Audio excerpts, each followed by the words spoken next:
Hello everyone, माध्यमिक शिक्षक चयन परीक्षा के एक और टॉपिक में आप लोग का स्वागत है। हम लोग बात करने वाले हैं आज यूनिट 15 के अंतर्गत आने वाला एक टॉपिक जॉन कीट्स का लिखा गया ऑड टू ऑटम। ठीक है, चलिए स्टार्ट करते हैं सेशन को। इसमें हम लोग हिंदी एक्सप्लेनेशन, एग्जाम ओरिएंटेड कुछ पॉइंट और एमसीक्यूज सब चीज़ हम इसमें देखेंगे। सबसे पहले मैं आप लोग को बता देता हूँ कि जो मैं आपको पढ़ाता हूँ, चूंकि एक डेमो क्लास है जो यूट्यूब पे भी जाएगी, तो इसमें आप लोग को पूरी चीज़ बता देता हूँ कि मैं पढ़ाता कैसे हूँ। ठीक है, क्योंकि ये माध्यमिक शिक्षक चयन परीक्षा की क्लास है, तो अगर आप लोग ज्वाइन करना चाहें या किसी भी पीजीटी या टीजीटी कोई भी क्लास ज्वाइन करना चाहें आप कर सकते हैं।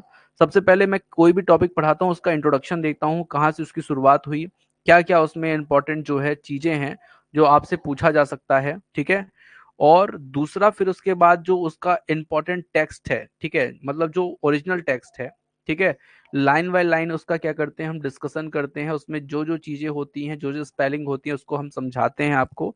देन उसके बाद उसमें कोई ऐसा इंट्रोडक्शन पार्ट है जो आपके एग्जाम से रिलेटेड है, जो हो सकता है कि आपकी परीक्षा में पूछा जाए। ठीक है, कुछ जो समरी है, जो पूरे आपको मैंने बताया उसकी अलग से मैं समरी बताता हूँ कि अगर मान ली कोई चीज छूटी हो तो वो भी आपकी क्या हो जाए, अच्छे से क्या हो जाए, पूरी हो जाए। तो समरी मैं आप लोग को बताता हूँ। देन उसके बाद जो उस टॉपिक की वोकेबलरी है या कह सकते हैं वर्ड मीनिंग है, उसको मैं आप लोग को बता देता हूँ, क्योंकि वर्ड मीनिंग से कई क्वेश्चन आते हैं, सिनोनिम्स एंटोनिम्स पूछ लिए जाते हैं, तो वो मैं आप लोग को बताता हूँ। ठीक है, और देन उसके बाद मैं आप लोग को क्या बताता हूँ, एमसीक्यूज बताता हूँ। ठीक है, ये एमसीक्यूज बहुत सारे भी हो सकते हैं, कम भी हो सकते हैं। ठीक है, वैसे मैं आप लोग को अगर बताऊं तो ये जो टॉपिक है उसमें मैंने लगभग 80 एमसीक्यूज जो हैं वो दिए हुए हैं। ठीक है, 80 एमसीक्यूज मैं आप लोग को दिखा देता हूँ, 80 एमसीक्यूज हैं। और ये जो एमसीक्यूज हैं वो टेस्ट सीरीज का पार्ट रहता है, मतलब टेस्ट सीरीज जो कोर्स ले रहे हैं तो उनको तो फ्री ऑफ कॉस्ट है। अगर जो कोर्स नहीं ले रहे, केवल टेस्ट सीरीज लेना चाहें, तो वो भी 1 फरवरी से मैं लॉन्च करने वाला हूं, तो आप लोग ज्वाइन कर सकते हैं टेस्ट सीरीज को। ये ऑनलाइन ऑफलाइन दोनों फॉर्म में रहेगी, तो आप लोग को बहुत ज्यादा इसका क्या मिलेगा, फायदा मिलेगा। ठीक है, तो चलिए आगे चलते हैं डियर स्टूडेंट्स। मैं आप लोग को आज पढ़ाने वाला हूँ ऑड टू ऑटम। ठीक है, सभी लोग कनेक्ट हो जाइए और सभी लोग अपनी तैयारी जो है बना लीजिए। कैसे हम पढ़ना है, कैसे हमें समझना है, वो चीज मैं आपको यहाँ पे बताने वाला हूँ। ठीक है, सबसे पहले मैं आपको बता दूं ऑड टू ऑटम 15। अच्छा, मैंने आपको बताया था यूनिट 15, 16, 17, 18, 19, 20 ये पहले मैं पढ़ाऊंगा, उसके देन बाद मैं आपको कुछ जो टॉपिक है वो क्लियर कराऊंगा। ठीक है, जब तक रिकॉर्डेड क्लास डली हुई है आप लोग पढ़ सकते हैं उसको। ठीक है, यूनिट मतलब 14, 15 और कह सकते हैं आपकी, सॉरी 14 टू 9 है ना, 9 to 14। The autumn is a poem by English romantic poet John Keats. ठीक है, ये जॉन कीट्स द्वारा लिखी गई एक क्या है, पोयम है। ठीक है, जॉन कीट्स के बारे में मैंने एक वीडियो ऑलरेडी अपलोड कर दिया है, यूनिट 15 में जाके आप देख सकते हैं। ठीक है, इनका जो डेट ऑफ बर्थ ईयर है वो 13 अक्टूबर 1795 का है, और जो डेथ है वो 23 फरवरी 1821 की है। ठीक है, किसकी, जॉन कीट्स की। ठीक है, the work was composed on 19 September 1819 and published in 1820 in a volume of Keats poetry। ठीक है, तो ध्यान रखिएगा ये जो पोयम है ऑड टू ऑटम, इसको जो जॉन कीट्स हैं उन्होंने इसको जो लिखा था, कंपोज किया था, वो 19 सितंबर 1819 पर किया था, और पब्लिश कराया था इसको 1820 पे। और उनका जो जिसके साथ जिस वॉल्यूम के साथ ये पब्लिश हुई थी उसका नाम था किड्स पोएट्री। ठीक है, ध्यान रखिएगा, किड्स पोएट्री में कुछ और भी इंपॉर्टेंट पोयम थी। वैसे तो इसमें 6 पोएम्स थी जो कीट की थी, जो इंपॉर्टेंट थी, लेकिन उसमें से लामिया द एवे ऑफ सेंट एजेंस एजनेस ये भी जो है उसमें क्या थी, शामिल थी। ठीक है, तो ये चीज आप बिल्कुल ध्यान रखिएगा। ठीक है, ये लामिया द एवे ऑफ सेंट एजनेस। ठीक है, तो ये भी आपसे पूछ सकता है कि पोएट्री कौन कौन सी थी, तो ये थी। ठीक है, to autumn is the final work in a group of poems known as Keats 1819 odes. ठीक है, तो यहाँ पे ध्यान रखिएगा, to autumn in the final work in a group, मतलब ये जो टू ऑटम है ना, ये इस 6 पोएम्स की जो सबसे लास्ट वाली पोएम है वो है कौन सी, टू ऑटम। ठीक है, तो इस चीज को आप ध्यान रखिएगा। ठीक है, आगे चलते हैं। अब ये पूछा जा सकता है कि ऑटम जो है, एक्चुअली इसमें 6 पोएम थी, 6 पोएम में से टू ऑटम जो है वो लास्ट है। ठीक है, किसमें, किड्स पोएट्री की। ठीक है, although personal problems left him little time to devote the poetry, in 1819 he composed to autumn after a walk near Winchester one eternal evening, ठीक है, एक्चुअल एक्चुअल। यहाँ पे थोड़ा सा मैं समझा दूं आप लोग को। एक्चुअली जो ये चीज लिखी हुई है वो ये है, एक्चुअल यहाँ पे होना चाहिए थोड़ा सा, ठीक है। तो यहाँ पे मैं आप लोग को बता देता हूँ कि जो ये उनकी कुछ प्रॉब्लम थी, इसलिए उन्होंने क्या किया, पोएट्री को छोड़ दिया। एक्चुअली उनकी जो तबीयत थी वो खराब थी, उनको ट्यूबरकुलोसिस हो गया था, ठीक है। एक बीमारी होती है जैसे आप लोग क्या टीवी के नाम से जानते हो, किस नाम से जानते हो, टीवी के नाम से आप जानते हो, वही बीमारी जो है उनको हो गई थी। अब उसके कारण उनकी क्या होने लगी, तबीयत खराब होने लगी, तो उन्होंने पोएट्री को क्या कर दिया, यहीं से उन्होंने छोड़ दिया, ठीक है। और उनकी जो व्यक्तिगत समस्याएं थी वो भी थी इस समय पे, ठीक है। अब एक दिन क्या हुआ कि ये विंचेस्टर में घूमते घूमते जा रहे थे, ठीक है। और वहीं इन्होंने इस पोयम को क्या कर दिया, कंपोज किया, ठीक है। मतलब उन्होंने एक, मतलब जो ऑटम शाम के समय वो क्या कर रहे थे, घूमने टहलने जा रहे थे, ठीक है। और उसी समय उन्होंने ये पोएम को क्या किया था, कंपोज किया था, कहाँ पे, विंचेस्टर में, ठीक है। The work mark the end of his poetic career as he needed to earn money and could no longer devote himself to the lifestyle of the poet, ठीक है। तो यहाँ पर वो जो थे वो पैसे कमाने के चक्कर में नहीं पड़े थे, वो अपना पोएटिक कैरियर बनाने में लगे थे, लेकिन उनका जो पोएटिक कैरियर है वो पैसे के कारण ही क्या हो गया, खत्म हो गया, क्योंकि भाई तबीयत खराब थी, उनके पास ज्यादा पैसे थे नहीं, ठीक है। A little over a year after the publication of Two Autumn, Keats died in Rome, ठीक है। अब जैसे ही उन्होंने टू ऑटम को पब्लिश किया था, इसका पब्लिकेशन हुआ ही था कि जो रोम में इनकी क्या हो गई, डेथ हो गई। मतलब यहाँ पे उन्होंने 1820 में पब्लिश कराया और 1821 में इनकी क्या हो गई थी, डेथ हो गई थी, ठीक है।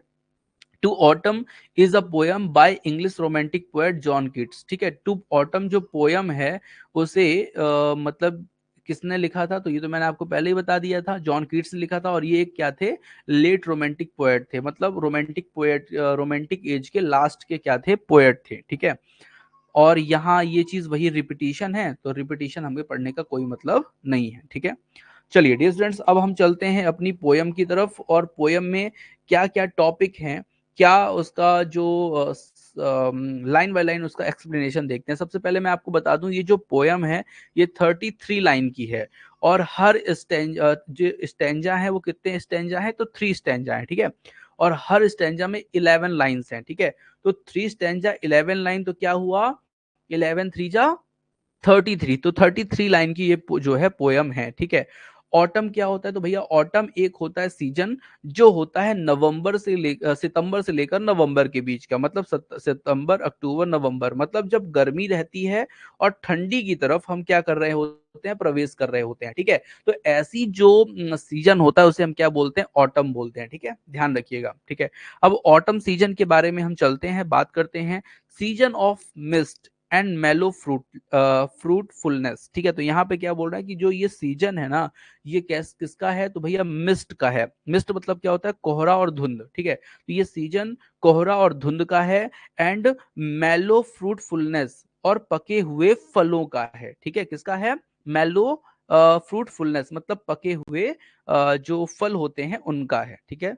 कौन सा सीजन, भैया ऑटम। ऑटम सीजन जो है वो धुंध का है, कोहरे का है, और किसका है, और है पके हुए फलों का। क्लोज वॉसम फ्रेंड ऑफ द मेचर्निंग सन, ठीक है, मिटर्निंग सन। तो यहाँ पे मैं बता दूं कि जो क्लोज वॉसम फ्रेंड मतलब अच्छा दोस्त है, किसका, तो भैया सन का, मतलब सन का अच्छा दोस्त कौन है भैया, तो ऑटम है। क्यों है भैया, क्योंकि इसमें गर्मी भी पड़ती है और धीरे धीरे जो ठंडी की तरफ क्या होता है, प्रवेश होता है, ठीक है। तो सन का अच्छा दोस्त किसको कहा गया है, तो ऑटम को कहा गया है। Conspiring with him how to load and bless, ठीक है। तो कंस्पायरिंग मतलब क्या होता है, तो भैया जो कंस्पायरिंग मतलब साजिश करना, ठीक है। तो साजिश है यहाँ पर, किसकी किसकी साजिश है, तो क्या साजिश है, तो how to load and bless with fruit the vines that round the thatch eves runs, ठीक है। तो यहाँ पे पूरी इस लाइन को समझिएगा। तो यहाँ पे जो साजिश है वो किसकी साजिश है, सन और ऑटम की मिलकर के साजिश है, क्या करने की, तो भैया लोड, लोड मतलब बहुत सारा, ब्लेस मतलब आशीर्वाद, किस लिए? With fruit the vines that round the thatches eves run, मतलब यहाँ पे बाइंस मतलब क्या होता है? तो बाइंस मतलब होता है ये जो लताएं होती है ना, जो गोल गोल गोल घूम करके, आपने देखा होगा सब्जी वब्जी जो है वो फलती हैं किसमें? लकड़ी के ऊपर जा जा करके, राउंड गोल गोल घूम घूम करके। टैचेस मतलब क्या होता है? तो छज्जों में। तो यहाँ पे बोल रहे हैं कि भैया लोड जो है वो बहुत ज्यादा है, बहुत ज्यादा साजिश चल रही है सन और ऑटम की, कि वो इस समय पे बहुत ज्यादा आशीर्वाद देते हैं कि भैया फूल फल जो हैं वो बहुत ज्यादा क्या होते हैं? बेलों की जो लताएं हैं गोल गोल घूम करके छज्जों पर जाकर क्या करती हैं? फलों की वर्षा करती है। भैया फल बहुत ज्यादा इस समय फलते हैं, इसलिए ऐसा यहाँ पे कहा गया है। ठीक है, अब मैं आगे चलूं, अगर जो लाइन नंबर हमारी 5 है उसकी तरफ, तो वो बोलता है to bend with apples the mossed cottage tree. ठीक है, मतलब यहाँ पर जो सेब के वजन से बेंड से, ये क्या होता है? टू वेंट द एप्पल्स, मतलब जो एप्पल है ना, एप्पल की वजह से जो काई लगे हुए, मोस्ट मतलब काई, मोस्ट कॉटेज ट्री मतलब जो काई लगे हुए पेड़ थे वो क्या हो गए हैं? बेंड हो गए हैं। किसके कारण? भैया एप्पल के कारण। जो एप्पल है ना, वो बड़े बड़े एप्पल इसी समय क्या होते हैं? पकते हैं। ठीक है, and fill all fruit with ripeness to the core. इसका मतलब होता है कि जितने भी फल हैं सब फल क्या होते हैं इस समय? राइपनेस मतलब होता है पकते हैं। और कैसे पकते हैं? टू द कोर मतलब एकदम अंदर तक, मतलब जो सबसे अंदर का जहां पे बीज होता है ना, वहां तक जो है ये क्या हो जाते हैं? पकते हैं। कौन? फ्रूट। कब पकते हैं? तो इस मौसम में। ये जो मौसम कौन सा है? तो भैया ये मौसम है आपका किसका? ऑटम का। To swell the god gourd and pump the hazel shells. ठीक है, अब यहाँ पे गार्ड जो है ना, यहाँ पे क्या है? गार्ड, गार्ड मतलब होता है लौकी। ठीक है, to swell the gourd and plump the hazel shells. ठीक है, तो ये जो इसी समय क्या होते हैं? तो भैया इस समय कद्दू जो होते हैं ना, कद्दू भी क्या होता है? फूला फूला कद्दू, मतलब स्वेल द गार्ड मतलब सॉरी, स्वेल द गार्ड मतलब होता है लौकी। तो फूली फूली लौकियां। ठीक है, and plump the hazel swell मतलब जो फल होते हैं, हेजल स्वेल मतलब जो फलों के जो छिलके होते हैं वो भी क्या होते हैं इस समय? बढ़िया विथ अ स्वीट कर्नल, मतलब स्वीटनेस से भर जाते हैं। मतलब जो लौकी है, जो मतलब फल हैं, वो सब क्या होते हैं? छिलके से लेकर के अंदर कोर तक क्या हो जाते हैं? स्वीटनेस से भर जाते हैं। टू सेट बडिंग मोर। अब यहाँ पे ध्यान दीजिएगा, जो कलियां हैं, कलियां मतलब जो फूल होते हैं ना, फूल की कलियां, जैसे आप लोग अगर ध्यान दें तो जैसे आम है तो आम की पहले कलियां निकलती है ना, छोटी छोटी गौर आती है, फिर छोटी छोटी कलियां निकलती हैं, तो वो चीज बोल रहा है। तो यहाँ पे बोल रहा है टू शेड वर्डिंग मोर, जो कलियां हैं, कलियों के बाद क्या होता है? एंड स्टिल मोर, कुछ दिन जब वो रह जाती हैं, letter flower for the bees.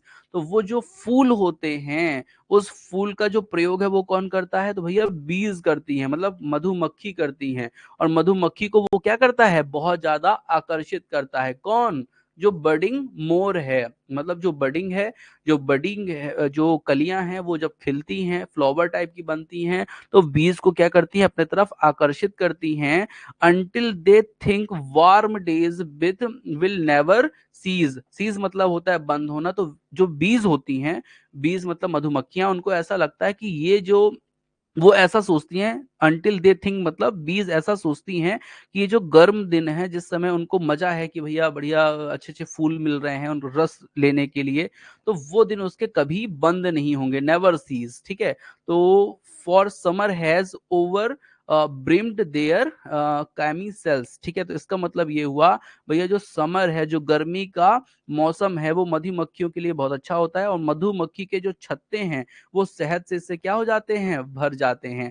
Over ब्रीम्ड there मतलब उनके जो छत्ते होते हैं वो गर्मियों में क्या हो जाते हैं? भर जाते हैं। और क्लैमी मतलब चिपचिपा हो जाना, मतलब चिपचिपा मतलब उसमें शहद का भर जाना होता है। ठीक है, चलिए, तो यहाँ पे एक चीज समझ में आई होगी आपकी, मधुमक्खी के छत्ते क्या होते हैं? तो ओवर ब्रीम्ड होते हैं। ठीक है, देयर क्लैमी सेल मतलब जो छत्ते हैं वो किससे? शहद से।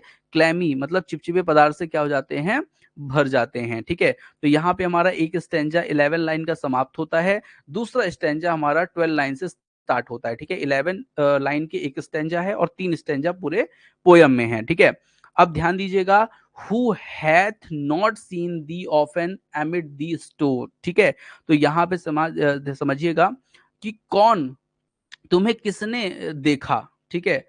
तुम्हें किसने, हु हैथ नॉट सीन मतलब तुम्हें किसने देखा, ठीक है। दी ऑफन एमिड दे स्टोर, अक्सर तुम्हारे स्टोर के बीच में बढ़े हुए, मतलब जो स्टोर है, मतलब यहाँ पे एक चीज जो समझिएगा, यहाँ पर बोल रहा है तुम्हें किसने देखा है, कहाँ पर, तुम्हारे स्टोर में। स्टोर मतलब जहाँ पे हम अनाज रखते हैं, ठीक है, स्टोर में, ठीक है। Who sometimes whoever seeks abroad may find, ठीक है। कभी कभार जब कोई बाहर जाता है, अब्रॉड मतलब बाहर, कभी कभार जब कोई बाहर जाता है तो फिर क्या होता है, तो थी sitting careless on a granny floor, तो तुम जो हो क्या करते हो, तुम जो हो कहाँ दिखते हो, ऑटम की बात हो रही है, तुम कहाँ दिखते हो, तो तुम भैया दिखते हो कहीं भी ग्रेनरी फ्लोर में, मतलब जहां पे अनाज के जो खेत होते हैं वहां पर तुम केयरलेसली बैठे हुए कहीं भी तुम क्या हो जाते हो, दिख जाते हो, ठीक है। तो यहाँ पे इन 3 लाइन का मतलब समझिएगा, तुम्हें किसने देखा है, ठीक है, तो वो स्टोर में बैठे हुए, ठीक है, अक्सर तुम्हें स्टोर में देखे हुए, ठीक है। तो यहाँ पे देखिए समझिएगा, तुम्हें किसने नहीं देखा, नहीं देखा मतलब यहाँ पे पॉजिटिव थिंग है, कभी क्या तुम्हें सबने देखा मतलब ऐसा, ठीक है। तो तुम्हें किसी ने नहीं देखा, अक्सर तुम्हारे स्टोर के बीच में बैठे हुए, ठीक है। और जो तुम हो ना, how sometimes how ever six abroad में, जब कोई बाहर जाता है तो तुम कहाँ दिख जाते हो, तुम किसी भी अनाज के खेत में बैठे हुए केयरलेसली दिख जाते हो, क्योंकि उस समय जो अनाज है वो अच्छे से क्या होते हैं, फल फूल रहे होते हैं, ठीक है, तो इसलिए ऐसा बोला जा रहा है। Thy hair soft lifted by the winnowing wind, ठीक है। तो यहाँ पे जो ग्रीनरी फ्लोर होते हैं उसमें हवा चलती है तो वो उड़ते रहते हैं, तो जो हेयर हैं वो उन हवाओं से क्या होते रहते हैं, उड़ते रहते हैं, जो सॉफ्ट हवा, जो धीमी धीमी हवा चलती है ना, उससे जो अनाज हैं वो धीरे धीरे क्या होते हैं, हिलते रहते हैं। उसी की जो बात की गई है कि जो हवा है, हवा से क्या होते रहते हैं, उड़ते रहते हैं, ठीक है, कौन, अनाज या उसके बाल, ठीक है, इसके बाल, ऑटम के बाल। और on a half reaped furrow sound asleep, अब यहाँ पे समझिएगा, यहाँ पर ये जो लाइन है वो ये बता रही है, देखिए यहाँ पे हाफ रीप्ड मतलब आधे कटे हुए खेत होता है, फ्रो मतलब होता है, जैसे अपन लोग जब जुताई करते हैं तो एक लाइन बनती है ना, उससे क्या बोलते हैं, फ्रो बोलते हैं। साउंड अस्लीप, तो इसका पूरा मतलब क्या हुआ, तो इसका मतलब हुआ आधी फसल कटी थी, ठीक है।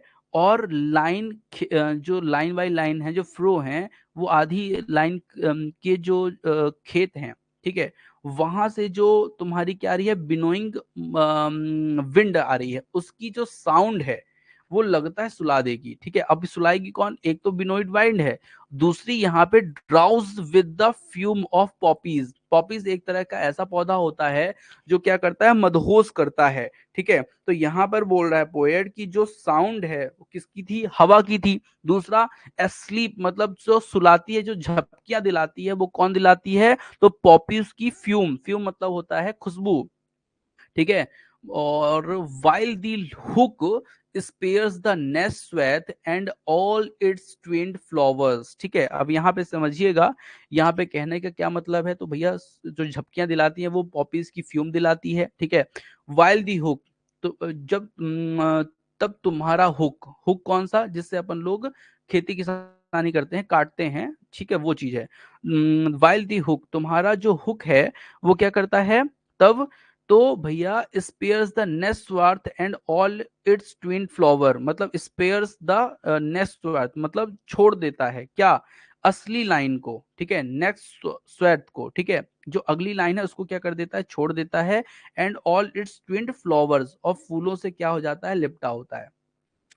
मतलब देखिए, जैसे जब आप कोई काम नींद में करेंगे तो प्रॉपर क्या कर पाएंगे, नहीं कर पाएंगे, तो वही चीज ये बोला है कि जैसे आप अगर कटाई कर रहे हो, हुक कर रहे हो, ठीक है, तो जब आप हुक कर रहे हो तो आप अगर नींद में आ जाओगे तो कुछ चीज आपसे क्या हो जाएगी, छूट जाएगी, तो वही बोला है कि जो नेक्स्ट लाइन है वो आपसे क्या हो जाती है, छूट जाती है। इट्स ट्वाइन फ्लावर, ठीक है। और जो फ्लावर हैं वो कैसे हैं, तो भैया फूलों से लिपटा हुआ मतलब फूलों से लिपटे हुआ जो है वो लाइन है, ठीक है, स्पेयर जहां पे आप क्या कर रहे हो, कटाई कर रहे हो, ठीक है। ऑल समटाइम्स लाइक अ ग्लीनर दो डोस्ट कीप, ठीक है। अब यहाँ पे समझिए, एंड समटाइम लाइक अ ग्लीनर दो डोस्ट कीप, इसका मतलब क्या हुआ, बिनना। अब जब आप कटाई कर लेते हो तो कुछ चीज ऐसी होती है ना, जो अनाज है जो गिर जाता है, तो सम टाइम आप क्या करते हो, कुछ समय ग्लीनर दो करते हो। ग्लीनर दो मतलब बिनते हो, उस चीज को इकट्ठा करते हो। डोस्ट कीप मतलब उसको इकट्ठा करते हो, किसको, अनाज को। Steady thy laden head across a brook. अब यहाँ पे समझिएगा, जब आप किसी खेती को, किसी अनाज को काट लेते हो तो उसको क्या करते हो, लेडन करते हो, मतलब उसको बांध करके अपने सिर में क्या करते हो, रखते हो। स्टडी मतलब होता है बैलेंस बनाते हो, जब आप उसको रखते हो तो अपना बैलेंस बनाते हो कि नहीं, तो बैलेंस बनाते हो अपने सिर पर रख के, है ना। लेडन हेड मतलब सिर पर रखना। अक्रॉस अ ब्रुक मतलब होता है छोटी नदी या नाला, या जिसको बहरा बोलते हैं, क्या बोलते हैं, बहरा। तो बहरा को निकालते हुए जब आप क्रॉस करते हो बहरा, तो आप अपना क्या बनाते हो, सिर में रखी हुई अनाज से, और अपना जो है संतुलन बनाते हो। स्टडी मतलब बैलेंस बनाते हो, ठीक है। और by a cider press with patience look. अब यहाँ पे साइडर प्रेस मतलब क्या होता है, साइडर मतलब होता है भैया एप्पल का जूस निकालने वाली मशीन, ठीक है। तो जब आप क्या करते हो, एप्पल के जूस निकालने वाली मशीन को पेशेंस दे देखते हो, कैसे देखते हो, धैर्य से देखते हो। Thou watchest the last oozing hours by hours, ठीक है। और जब वो मशीन से उसका क्या गिरता है, बूंद बूंद करके क्या गिरता है, एप्पल का जूस गिरता है, तो आप उसे घंटों घंटों तक क्या करते हो, देखते हो, ठीक है। ऐसा क्यों कह रहा है, क्योंकि भाई आप थक चुके हो तो आपको कुछ खाने पीने का मन है, और जो चीज मशीन से जो जूस निकल रहा है उसको आप क्या कर रहे हो, घंटों घंटों पेशेंस से क्या करते हो, देखते हो, ठीक है। जैसे एक शेर अपने शिकार को देखता है बहुत देर तक, ठीक है। Where are the songs of spring, ठीक है। तो अब यहाँ पे बोलता है, देखिए सेकंड लाइन खत्म हो गई, मतलब सेकंड स्टेंजा खत्म हो गया, थर्ड स्टेंजा जो है वो आपका क्या हुआ, स्टार्ट हुआ, ठीक है, ध्यान से। अब यहाँ पे अगर आपको चीजें समझ में ना आए तो आप लोग कमेंट करके पूछ सकते हैं, ठीक है। वेयर आर द सॉन्ग, कहाँ है वो सॉन्ग, किसका, स्प्रिंग का। इस देखिए अभी जो मौसम चल रहा है वो ऑटम का चल रहा है, लेकिन यहाँ पे क्या कहा जा रहा है कि कहाँ है वो सॉन्ग स्प्रिंग का, स्प्रिंग सीजन का, कहाँ है वो सॉन्ग। वेयर आर दे, कहाँ गया वो, ठीक है। थिंक नॉट ऑफ देम, उसके बारे में मत सोचो। यहाँ पे ऑटम सीजन को कहा जा रहा है कि कहाँ गया स्प्रिंग का सॉन्ग, कहाँ है वो, ठीक है, लेकिन तुम उसके बारे में मत सोचो। दाउ हास दाई म्यूजिक टू, क्योंकि तुम्हारे पास भी तो म्यूजिक है, मतलब ऑटम, तुम उसके स्प्रिंग सीजन के बारे में क्यों सोचते हो, तुम्हारे पास भी तो क्या है, क्या है, म्यूजिक है, ठीक है। Wild barred cloud bloom the soft dying day, ठीक है, डाइंग डे, ठीक है। तो यहाँ पे मतलब है सूर्य की रोशनी से, ठीक है, सूर्य की रोशनी से, ठीक है। यहाँ पे ब्लूम मतलब सूर्य की रोशनी होती है जब शाम के समय होती है, तो शाम के समय जब सूर्य की रोशनी पड़ती है बादलों में, क्लाउड में, तो कैसे चमकीले दिखाई देते हैं, चमके चमके से दिखाई देते हैं ना बादल। जब आप शाम को 6 बज जाए, 5:30, तो आप देखेंगे जब सूर्य ढलता है तो उससे क्लाउड की जो क्लाउड पे जो उसकी रोशनी पड़ती है तो उससे अलग ही एक चमक निकलती है, उसकी बात ये हो रहा है, ठीक है। सॉफ्ट डाइंग डे मतलब शाम का समय, ठीक है। सॉफ्ट डाइंग डे का क्या कहलाता है, शाम का समय कहलाता है, ठीक है। चलिए आगे चलते हैं। कुछ जो लाइन नंबर 26 है उस पर चलते हैं। And touch the stubble plains with rosy hue, ठीक है। तो उस समय जो फसल का जो डंठल है, जैसे आपने फसल काट ली थी ना कुछ देर पहले ऊपर वाले स्टेंजा में, जो फसल का डंठल कट जाता है तो उसमें जो कुछ डंठल खेतों में लगा रहता है, तो उसमें जो टच करता है, कौन, ये टच करता है ब्लूम, ठीक है। सॉफ्ट टाइम ब्लूम जो मतलब चमक है सूर्य की, वो जब टच करती है तो क्या निकलता है, द स्टबल प्लेन्स विद रोजी ह्यू, ठीक है। तो जब स्टबल प्लेन्स मतलब क्या होता है, तो फसल के डंठल पे जब वो टच करती है तो कैसी दिखती है, रोजी ह्यू मतलब अच्छी ललीमा गुलाबी रंग जैसी दिखती है, ठीक है। Then in a wailful choir the small gnats मॉन, ठीक है। तो यहाँ पे ध्यान रखिएगा, यहाँ पे बात हो रही है किसकी, च्वायर मतलब होता है गाना गाने वाले लोग, और कौन गाना गा रहा है, द स्मॉल ग्नेट्स मॉन मतलब दुखी होकर के जो छोटे छोटे मच्छर हैं वो गाना गा रहे हैं, और कहाँ पे गा रहे हैं, तो एमंग द रिवर सैलो मतलब जो रिवर के किनारे का जो गीला गीला पार्ट होता है ना, जहाँ पे मतलब मिट्टी होती है, तो वहां पर आपने देखा होगा शाम के समय वो छोटे छोटे मच्छर जो हैं वो भिन्न भिन्न की आवाज, ची ची की आवाज करते रहते हैं। उसी की बात यहाँ पे हो रही है। वॉन अलॉट, ठीक है। वॉन अलॉट मतलब यहाँ पे क्या हुआ, तो भैया वॉन अलॉट मतलब हुआ कि मतलब वो जो छोटे छोटे लोग हैं वो इकट्ठा होकर के क्या कर रहे हैं, गाना गा रहे हैं। ठीक ठीक है। कैसे गाना गा रहे हैं, अपनी आवाज में। ठीक है। उनकी आवाज क्या है, तो भैया उनकी एक आवाज है ई, ऐसी आवाज जो है उनकी आवाज है। ठीक है। नेक्स्ट लाइन पे चलते हैं। Or sinking as the light wind lives or dies. ठीक है। मतलब जैसे जैसे शाम होती जाती है, sinking as the light wind views or dies, मतलब डाइज मतलब यहाँ पे दिन से है कि जैसे जैसे रात होती जाती है, मतलब शाम होती जाती है, तो जैसे जैसे शाम होती जाती है, जहां तक ये शाम जो है, मतलब ठीक है, मतलब जैसे जैसे शाम होती जाती है वैसे वैसे क्या होता है, तो भैया and full grown lambs loud bleat from hilly वॉन। ठीक है। मतलब जो पहाड़ में बने बाड़े हैं, बाड़े मतलब जहां पर किसको रखा जाता है, लैम्प को। लैम्प मतलब कौन होता है, तो भैया लैम्प मतलब होता है बकरी का बच्चा। तो जैसे जैसे शाम होती जाती है, पहाड़ों पर जो स्थित कौन है, बाड़े हैं, वहां पर जो लैम्ब है वो लाउड ब्लीड करते हैं, मतलब मेमियाते हैं, मैं करते हैं ना बकरी के बच्चे, तो वो बात हो रही है, वो करते हैं। हेज क्रिकेट सिंग, जो क्रिकेट जो टिड्डे, हेज मतलब होता है बाड़ी, बाड़ी में जो रहते चिड्डे हैं वो गाना गाते हैं। And now with treble soft, और क्या होता है, now with treble soft the red breast बिसल फ्रॉम अ गार्डन क्रॉस। ठीक है। तो यहाँ पर बोला जा रहा है कि जो बाड़े में टिड्डे हैं वो गाना गाते हैं, और जो तेज धीमा, ट्रेवल सॉफ्ट मतलब होता है, ट्रेवल मतलब तेज, सॉफ्ट मतलब धीमा, तो कभी तेज कभी धीमा, जो रेड ब्रेस्ट एक चिड़िया होती है वो सीटी बजाती है। और कहाँ बजाती है, तो भैया गार्डन क्रॉफ्ट में, मतलब जो क्षेत्र है जो जहाँ पे गार्डन, मतलब यहाँ पे गार्डन क्रॉफ्ट मतलब जहाँ पे खेती की जाती है, वैसे जगह पे जो कौन है वो गाना गा रहा है, वो है भैया रेड ब्रेस्ट, एक चिड़िया होती है, एक पक्षी होता है, जो क्या करता है, बिसल सीटी बजाता है, कभी तेज कभी धीमा, कहाँ, गार्डन में। And gathering swallows twitter in the sky. ठीक है। तो गैदरिंग सेलो मतलब क्या हुआ, तो भाई गैदरिंग सेलो मतलब वो बहुत सारे पक्षी इसमें क्या करते हैं, गाते हैं। ठीक है। ट्विटर करते हैं मतलब गाते हैं, चहचहाते हैं, इन द स्काई, आकाश में। आपने देखा होगा शाम के समय पक्षी सब जो सुबह जाते हैं वही लौट के जो है शाम को आते हैं। ठीक है। चलिए, तो ये जो पोयम है वो मैंने अभी यहाँ पे क्या की है, समाप्त की है। ठीक है। तो यहाँ पे मैं आप लोग को रोक रहा हूँ। ठीक है। और एक क्लास फिर से स्टार्ट होगी जिसमें हम लोग टू ऑटम इंट्रोडक्शन, समरी और कुछ एमसीक्यूज भी करेंगे। ठीक है। तो चलिए यहाँ पे हम इस क्लास को क्या करते हैं, ऑफ करते हैं, फिर से आप लोग क्लास में जुड़िएगा 2 मिनट में। ठीक है। चलिए, थैंक यू।